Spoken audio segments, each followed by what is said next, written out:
नमस्कार, मैं हूं आपके साथ गौरव पांडे और आप देख रहे हैं महाकाल एक्सप्रेस। आइए डालते हैं नजर प्रयागराज के 12 की ओर। परिषदीय विद्यालय के भवन के ऊपर से गुजर रहे हाई टेंशन तार में विद्यालय में लगे पेड़ की डाल टच होने के कारण पेड़ में उतर रहे करंट की वजह से अचानक पेड़ को छूने के कारण एक बच्ची करंट की चपेट में आ गई।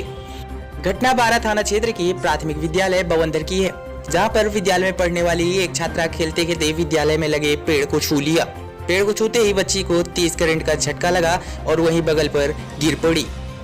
मौके पर पहुंचे अध्यापकों ने देखा कि छात्रा के हाथ व पैर झुलसे हुए हैं। तत्कालीन विद्यालय के अध्यापकों के द्वारा उक्त छात्रा के परिजनों को सूचना दी गई। मौके पर पहुंचे छात्रा के परिजनों ने आनन फानन में बिजली के करंट से झुलसी बच्ची को लेकर के इलाज कराने के लिए अस्पताल ले गए। बच्ची ठीक होने के बाद परिजनों के द्वारा 12 थाने में पहुंचकर विद्यालय में नियुक्त अध्यापक व बिजली विभाग के कर्मचारियों के विरुद्ध लिखित शिकायत की गई। आइए देखते हैं प्रयागराज से संवाददाता के शुक्ला उर्फ घंटी शुक्ला की रिपोर्ट। जो आपके साथ बच्ची के साथ घटना हुई है, आप उसके बारे में क्या कहना चाहती हैं? मास्टरन की गलती है। तो और विद्युत विभाग को आप क्या कहना चाहती हैं? लाइट विभाग वालों को क्या कहना चाहती हैं? नहीं की कार्रवाई करें मास्टर के विभाग के।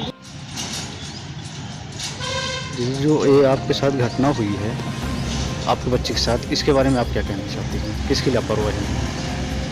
मास्टर की लापरवाही। हाँ, मास्टर की लापरवाही से और घटना हुआ है। मास्टर कहें कि हम क्या करें, आप बच्चा अपना समझो, हम नहीं करेंगे कुछ। तो क्या बिजली का जो तार है वो एकदम नीचे है? हाँ, एकदम नीचे है। तो स्कूल से लगा हुआ है कि स्कूल के बगल से गया है? बाहर है स्कूल के, लैट्रिन गई रही, टट्टी कर रहे हैं। अच्छा, तो ये लैट्रिन गई थी तो वहीं पे हाँ। करंट लग गई। गए थे, तार मुँह खजुआई लगा था, ऐसे करें हाथ तो पकड़ ली से हाथ है। आपका शुभ नाम? हमारा नाम शशि। और गांव कौन सा है? अंदर।